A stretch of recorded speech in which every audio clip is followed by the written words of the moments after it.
I'd like Coach to start with a brief opening statement, and raise your hand, I'll call you the question. First and foremost, what I do in private in my office or in the locker room, that stays between me and the players. But when I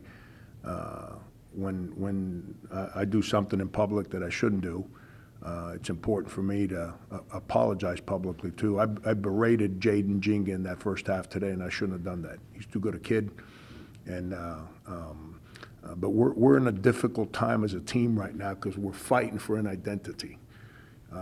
We're trying to fight, all of us. We're fighting together. We're not fighting each other. We're fighting together to create an identity. And Jaden gives us the identity that we need as a team, so he did not deserve that. With that said, extremely happy of our guys. We're slowly but surely becoming a basketball team. We're starting to play consistently. I'm going to sound like a broken record, but we got to make layups and free throws. You can't. I'm not going to say we're lucky. We needed a break and we caught one and we earned that win today. But we got to convert layups and free throws. It's we hurt ourselves when we don't do that. And then coming down the stretch, I mean, they're a hard team to defend because of their guards and their size compared to our guards, and they just back you down. But we stopped rebounding defensively. I mean, absolutely stopped. And that's a shame. But with that said, we came up with a monster defensive stop at the end of the game there. We could have frozen, and instead we attacked and spaced the court, and we got that breakaway dunk that was the separation of the game. Coach, Malik and Rivera have had two consistent games, both of them having double-doubles the past few games with rebounding and scoring. How much of them having front court presence has really helped with scoring and also on the rebounding end? Yeah, those two guys are first-year guys. And, Daniel Rivera, this is his fourth school in 4 years. And, I spoke about this last time. It's hard to get better when you're always changing. But Malik, this is third school in 3 years. And then Daniel played last year. Malik didn't play last year. Or he played, but he didn't get in games. And so getting those guys to understand how we do things here and getting the guys that have been here to have the patience to help them comprehend how we do things here, it takes time. That doesn't just happen overnight. That's not the way the world works. And Michael Beasley stepped foot on a college basketball court and scored 36 points and grabbed 22 rebounds, his first college game ever. And I was the guy standing on the sideline watching the show. Reality is 99% of first-year guys are not built to do that from day one. So the rest of them take time. But those guys are working. We're not a finished product yet. Those two guys had to go get some. My thing is, if you grab 11 rebounds, that's awesome. I applaud you. That takes effort. But we needed them to grab 14 today, and they just stood there and watched 3 or 4 defensive rebounds in the second half, and that's a difference between winning and losing. You got to. I don't care how many you've got. That's the one you got to go get. And but those two guys and our team, they're battling, and they're going to help us. Coach, we saw you guys pushing the pace a lot in the first half today. What was it about this team that kind of makes you want to go with that look? Yeah, I like playing fast. It's I like playing fast. But what allowed us to run in the first half today is our defense was really good. So we were not giving them layups and open threes. So they were taking. I don't know how many turnovers they had at halftime. I'm not sure. But they were taking contested shots and missing, and we were rebounding. That allowed us to get out and run. And, when defensively you give up 48% from the field, it's hard to get out and run, but today in the second half, we couldn't get out and run. Once we popped it up to 11 there in the second half, we couldn't run because we couldn't get a defensive rebound. So defensively, we continue to be a work in progress. That's our biggest challenge right now is defense. Offensively, I think the guys are trying to pass the ball to each other. They're comprehending what we want. we gotta, what we scored today, I don't even know.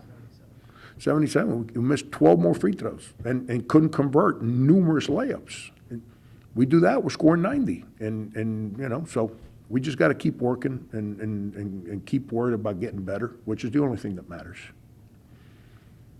Jalen Curry had a career high 24 points today and a handful of impressive steals on the defense side as well. What are you seeing out of Jalen? He's a good dude. He's been in the gym all week, like on his own, shooting balls.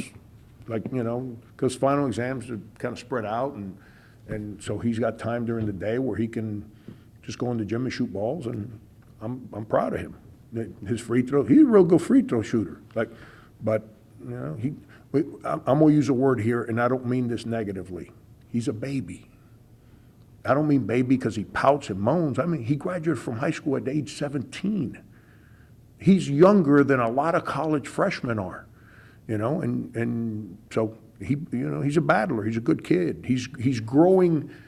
We all want guys to be great basketball players, but you don't become a great basketball player if your character doesn't continue to grow, if your mind doesn't continue to grow, if your strength, your endurance, your understanding, all those things have to happen for you to grow as a basketball player. And he's starting to figure stuff out. And you know, I tell him all the time, I say, you're gonna either make me jump off the Prudential building downtown, or you're gonna make me very happy. I'm not sure which one it is, because he works really hard, but sometimes he goes back to AAU basketball. And, you know, you gotta comprehend, in AAU basketball, I'm not slandering AAU basketball, it's the environment we've created. They get their highlights when they make hard shots. So they got an easy shot, and instead they wanna convert, like create like some crazy finger roll to make it hard. Why? I'm gonna ask you a question. Why do you think they do that in AAU basketball?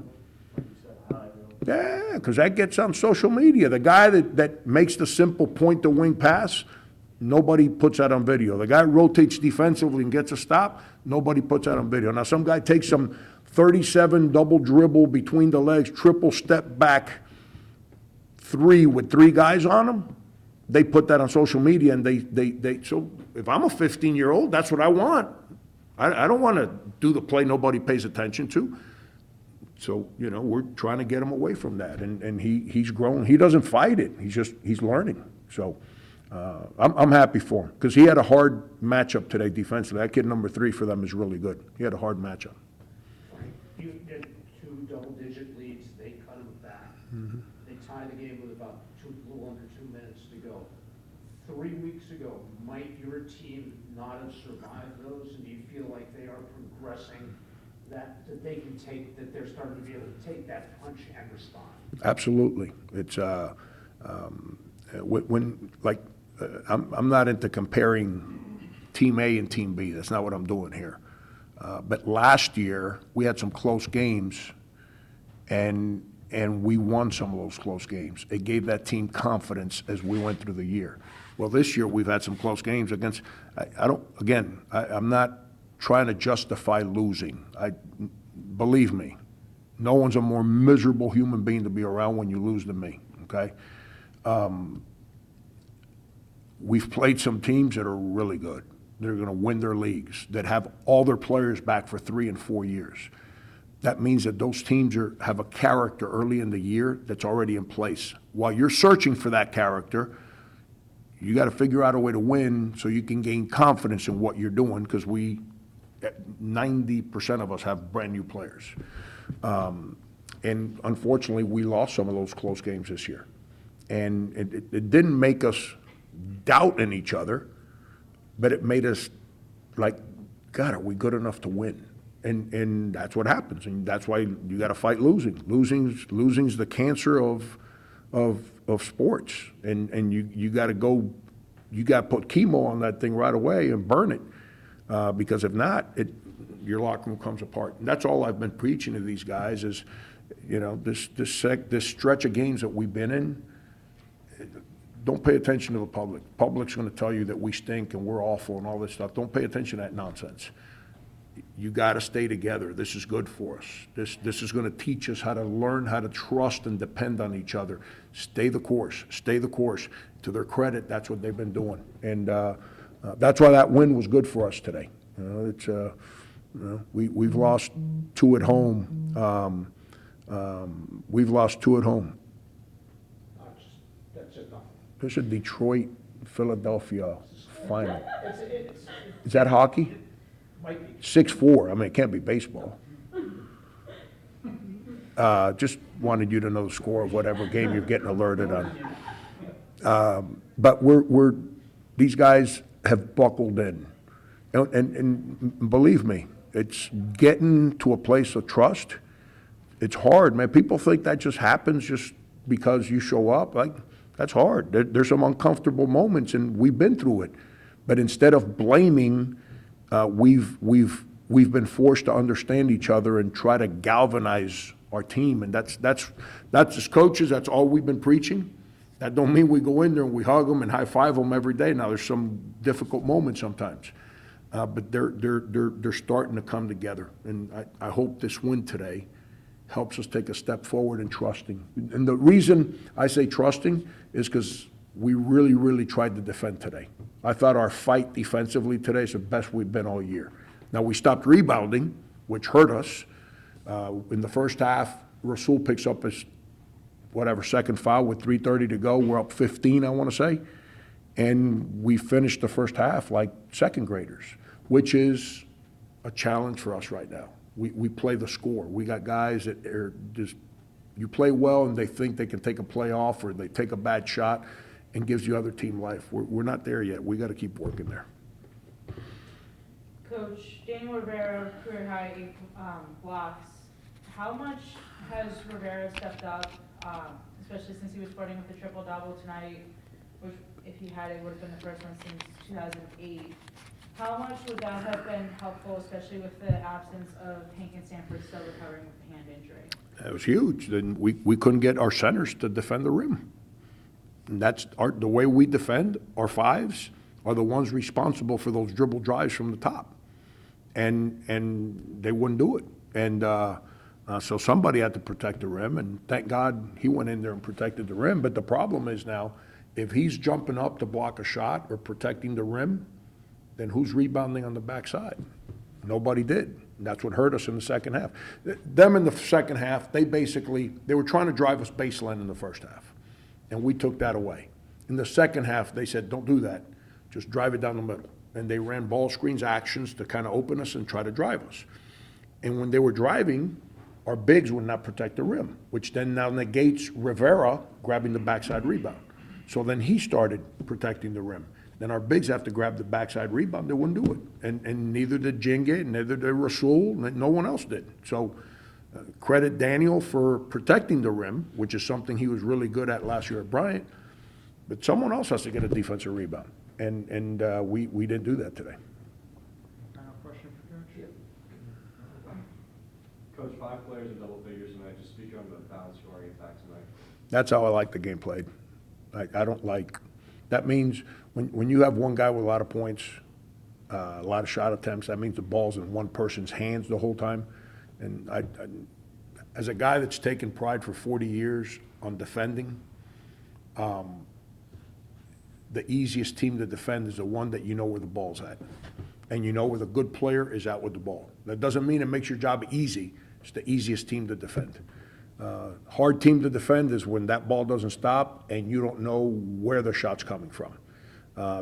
Those teams are really, really difficult to prepare for. I think we're playing well offensively. We had too many turnovers in the first half. I think we had 8 in the first half. This is a low turnover team. This team doesn't really turn it over. So we eliminated that in the second half.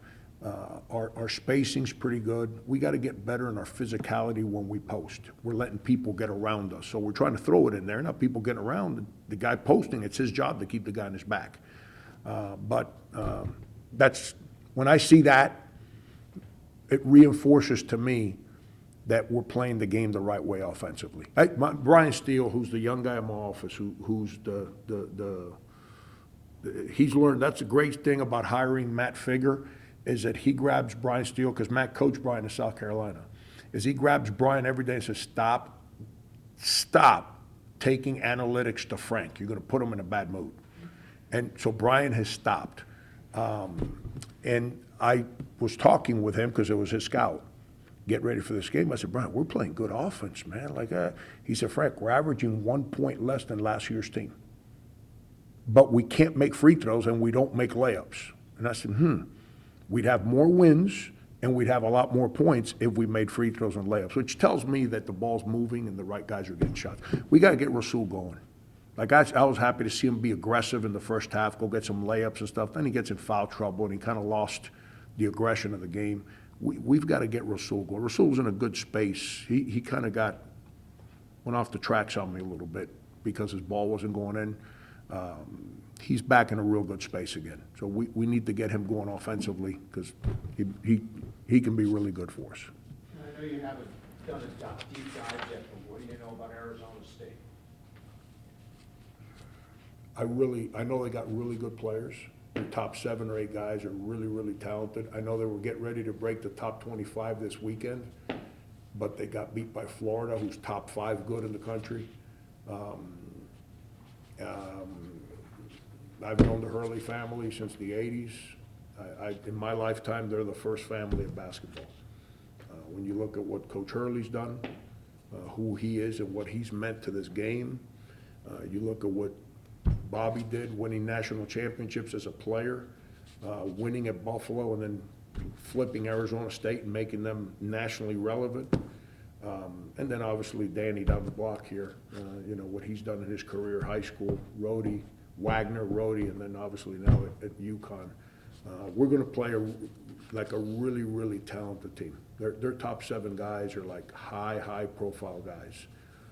So it's like playing Florida State. Florida State's got really good players. If we had been in the frame of mind that we were going into Florida State, you see a similar result. I got no idea what the score of the game's going to be. I just know that the way we're going about our business right now, I don't care who we play, we got a chance. We just got to keep working and keep getting better.